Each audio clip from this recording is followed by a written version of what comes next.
Hello students. इससे पिछले video lecture में हमने केन्ज के रोज़गार सिद्धांत को शुरू किया था, जिसमें हमने बात की कि केन्ज का मानना है कि पूर्ण रोज़गार एक पूंजीवादी विकसित अर्थव्यवस्था की सामान्य स्थिति नहीं है। इन देशों में बेरोज़गारी पाई जा सकती है और अगर बेरोज़गारी को दूर करना है तो उसे इफ़ेक्टिव डिमांड को बढ़ाकर ही दूर किया जा सकता है। फिर हमने केन्ज के तीन मेन आर्गुमेंट्स की बात की, money illusion, wage rigidity and effective demand. Then we talked about assumptions of Keynesian theory of employment. In today's video we will discuss the explanation of Keynesian theory of employment कि Keynes का क्या मानना है। जैसे मैंने अभी बताया कि पूंजीवादी विकसित अर्थव्यवस्था में अल्पकाल में जो प्रोडक्शन है या नेशनल इनकम है, यहाँ हम कहें उत्पादन और रोज़गार है, जो उत्पादन डिपेंड करता है रोज़गार पे और रोज़गार आगे डिपेंड करता है इफ़ेक्टिव डिमांड पे। जैसे कि आप देख पा रहे हैं यहाँ, ऐसे हम एक फ्लो चार्ट से शो कर रही हूँ मैं कि नेशनल इनकम और एम्प्लॉयमेंट को इकट्ठा ही लिख दिया। ये दोनों किस पे डिपेंड करते हैं, इफ़ेक्टिव डिमांड या प्रभावपूर्ण मांग पे। और प्रभावपूर्ण मांग, जैसे हमने अभी पिछले वीडियो लेक्चर्स में डिस्कस किया था, कुल मांग का वो लेवल है जिस पर वह कुल पूर्ति के बराबर होता है। तो यहाँ हम कहें प्रभावपूर्ण मांग कुल मांग और कुल पूर्ति के संतुलन को प्रकट करता है।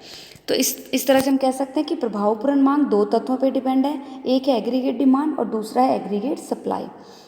एग्रीगेट डिमांड दो तत्वों के जोड़ से बनी है, एक कंजम्पशन गुड्स की डिमांड और एक है इन्वेस्टमेंट गुड्स की डिमांड। एग्रीगेट सप्लाई दो फैक्टर्स पे डिपेंड है, एक फैक्टर कॉस्ट और दूसरा है नॉर्मल प्रॉफिट। कंजम्पशन और इन्वेस्टमेंट की अगर हम बात करें, जो उपभोग है वो किस पे दो फैक्टर्स पे डिपेंड करता है, एक तो राष्ट्रीय आय के लेवल पे और एक है प्रोपेंसिटी टू कंज्यूम पे, उपभोग प्रवृत्ति पे। और जो इन्वेस्टमेंट है उसको आगे फर्दर इफेक्ट करने वाले कारक हैं दो, एक है मार्जिनल एफिशिएंसी ऑफ कैपिटल और दूसरा है ब्याज की दर। यहाँ हम कहें जो निवेश है वो ब्याज की दर पे और पूंजी की सीमांत उत्पादकता पर निर्भर करता है। हम अब इसी को ही एक बार और डिस्कस कर लें कि अब आगे पूंजी की सीमांत उत्पादकता क्या है और ब्याज की दर को डिस्कस कर लेते हैं। पूंजी की सीमांत उत्पादकता क्या होता है, एक तरह से लाभ की दर होती है कि जिसे प्रोड्यूसर फ्यूचर में, मतलब कितनी उनको उम्मीद है कि जो वो पैसा इन्वेस्ट कर रहे हैं उससे कितनी लाभ की दर अचीव होने के चांसेस हैं। आगे जो पूंजी की सीमांत उत्पादकता आगे वो दो फैक्टर्स पे डिपेंड करती है, एक है प्रोस्पेक्टिव यील्ड और दूसरा है सप्लाई प्राइस। एक है पूर्ति कीमत और दूसरा है अनुमानित आय। और जो ब्याज की दर है according to Keynes monetary factors पर डिपेंड है, एक है मनी सप्लाई और एक है लिक्विडिटी प्रेफरेंस। मनी सप्लाई मतलब मुद्रा की पूर्ति और लिक्विडिटी प्रेफरेंस का मतलब है मुद्रा की मांग। क्योंकि और आगे मुद्रा की मांग केन्ज मानते हैं कि तीन उद्देश्यों के लिए की जाती है, एक है ट्रांजैक्शन मोटिव, दूसरा है प्रिकॉशनरी मोटिव और तीसरा है स्पेकुलेटिव मोटिव। तीन उद्देश्य, लेन देन उद्देश्य, सावधानी उद्देश्य और सट्टा उद्देश्य। तो इस तरह से इस फ्लो चार्ट में हमने मेन बात ये देखी कि नेशनल इनकम या एम्प्लॉयमेंट इफेक्टिव डिमांड पे डिपेंड है। इफेक्टिव डिमांड एग्रीगेट डिमांड और सप्लाई से डिटरमिन होगी। एग्रीगेट डिमांड क्योंकि कंजम्पशन और इन्वेस्टमेंट का जोड़ है और अल्पकाल में कंजम्पशन कांस्टेंट रहता है, इसलिए केन्ज के अकॉर्डिंग इन्वेस्टमेंट को बढ़ाकर ही जो है कुल मांग या प्रभावपूर्ण मांग को बढ़ाया जा सकता है। अब इन्वेस्टमेंट आगे दो फैक्टर्स पे डिपेंड है, एमईसीपी और रेट ऑफ इंटरेस्ट पे। इसलिए जब निवेशकर्ता निवेश करते हैं तो निवेश करते समय ब्याज की दर का और पूंजी की सीमांत उत्पादकता का कंपैरिजन करते हैं। जब एमईसी या पूंजी की सीमांत उत्पादकता ब्याज की दर से कम होती है तो निवेश नहीं किया जाएगा और अल्पकाल में ब्याज की दरें कम होंगी तो निवेश में उतनी ही वृद्धि होगी। और अगर निजी क्षेत्र निवेश कम करता है तो सरकार को आगे आना पड़ेगा, ऑटोनमस इन्वेस्टमेंट बढ़ाना पड़ेगा ताकि इकॉनमी में इन्वेस्टमेंट की मात्रा बढ़ सके। तो इस तरह से केन्ज का क्या मानना है कि अगर बेरोज़गारी है और उसे दूर करना है तो प्रभावपूर्ण मांग को बढ़ाना है। प्रभावपूर्ण मांग को बढ़ाने के लिए कुल मांग को बढ़ाना पड़ेगा। कुल मांग को बढ़ाने के लिए कंजम्पशन और इन्वेस्टमेंट में वृद्धि ज़रूरी है, लेकिन शॉर्ट रन में क्योंकि कंजम्पशन कांस्टेंट रहता है इसलिए निवेश को बढ़ाकर कुल मांग को बढ़ाया जा सकता है और रोज़गार बढ़ेगा।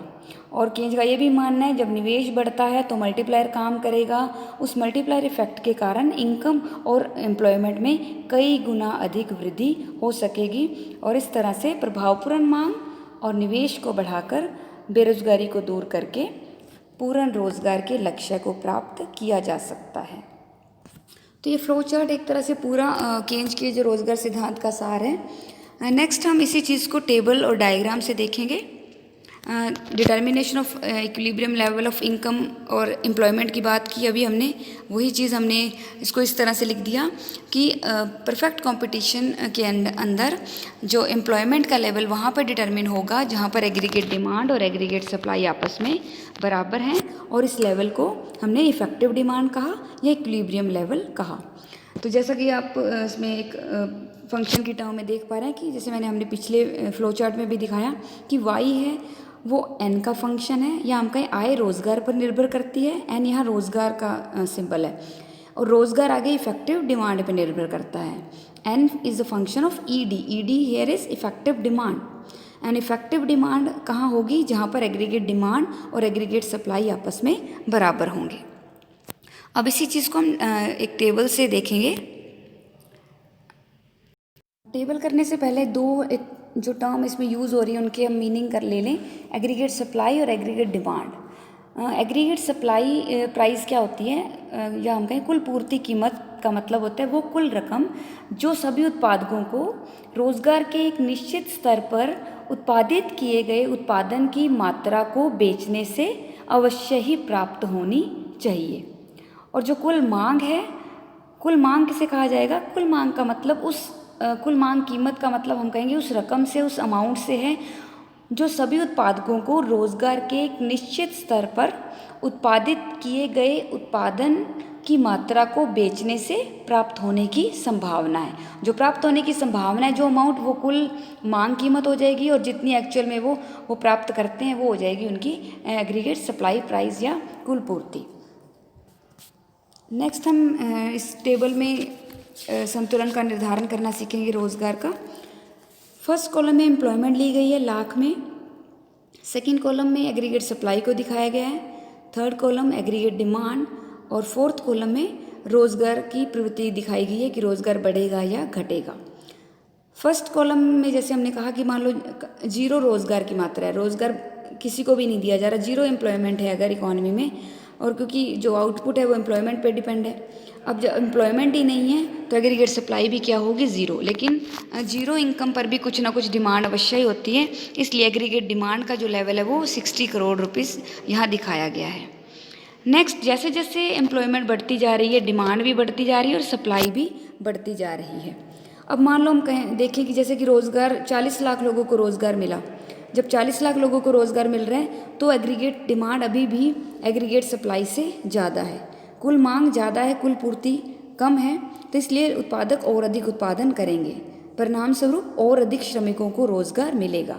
तो इस तरह से रोज़गार में बढ़ने की प्रवृत्ति पाई जाएगी। जब 50 लाख लोगों को रोज़गार मिला तब उस सिचुएशन में क्या है, कुल मांग और कुल पूर्ति दोनों बराबर हैं 180 करोड़। ये क्या होगी, इक्विलिब्रियम लेवल होगा या संतुलन की स्थिति होगी। अर्थव्यवस्था में रोज़गार की जो संतुलित मात्रा यहीं पर निर्धारित होगी कि जब 50 लाख लोगों को रोज़गार मिला हुआ है तब इक्विलिब्रियम लेवल है कहेंगे, क्योंकि यहाँ पर कुल मांग और कुल पूर्ति बराबर है। लेकिन अभी भी एम्प्लॉयमेंट जो है इकॉनमी में फुल एम्प्लॉयमेंट नहीं है, अभी भी जैसा कि आप देख पा रहे हैं, अगर मान लो 60 लाख लोग टोटल हैं, अभी भी 10 लाख लोग बेरोज़गार हैं, लेकिन फिर भी संतुलन में है इकॉनमी। तो इसी से केंज ने कहा कि अल्प रोज़गार संतुलन भी हो सकता है, या हम कहें पूर्ण रोज़गार की स्थिति नहीं भी है तो भी कुल मांग और कुल पूर्ति बराबर हो सकते हैं। जैसे जैसे 50 लाख लोगों से ज़्यादा लोगों को, श्रमिकों को काम दिया जाएगा, उसमें क्या हो रहा है, आगे कुल मांग कम है, कुल पूर्ति ज़्यादा है। तो इस सिचुएशन में जो श्रमिक, जो पूर्ति, क्योंकि मांग कम है इसलिए पूर्ति में भी कमी की टेंडेंसी होगी, इसलिए रोज़गार में क्या आ जाएगी, कमी हो जाएगी, कमी की टेंडेंसी होगी, रोज़गार बढ़ने के स्थान पर क्या हो जाएगा, कम हो जाएगा। नेक्स्ट, इसी चीज़ को हम जो संतुलन का निर्धारण है वो इस डायग्राम में देखेंगे। रोज़गार का निर्धारण या रोज़गार का संतुलन वहाँ पर होगा जहाँ पर एग्रीगेट डिमांड और एग्रीगेट सप्लाई कर आपस में बराबर होंगे। तो जैसा कि देख पा रहे हैं आप कि एक्स एक्सिस पे एम्प्लॉयमेंट ले ली हमने, वाई एक्सिस पर expected receipts. Aggregate supply curve ले लिया, पहले पॉजिटिव स्लोप है और फिर पूर्ण रोजगार के लेवल को शो करता हुआ इसको हमने वाई एक्सिस के पैरेलल शो कर दिया। एग्रीगेट डिमांड कर्व एडी से शो किया गया है। एडी और एएस कर्व ई बिंदु पर बराबर हैं, जहाँ पर आप देख पा रहे हैं कि जैसा कि टेबल में हमने शो किया था कि जब 50 लाख लोगों को रोज़गार मिला हुआ है वहाँ पर कुल मांग और कुल पूर्ति बराबर थे। तो यही सिचुएशन ई बिंदु पर शो हो रही है। ई बिंदु पर कुल मांग और कुल पूर्ति बराबर हैं और 50 लाख लोगों को रोज़गार मिला हुआ है। तो इस तरह से ई बिंदु संतुलन बिंदु होगा।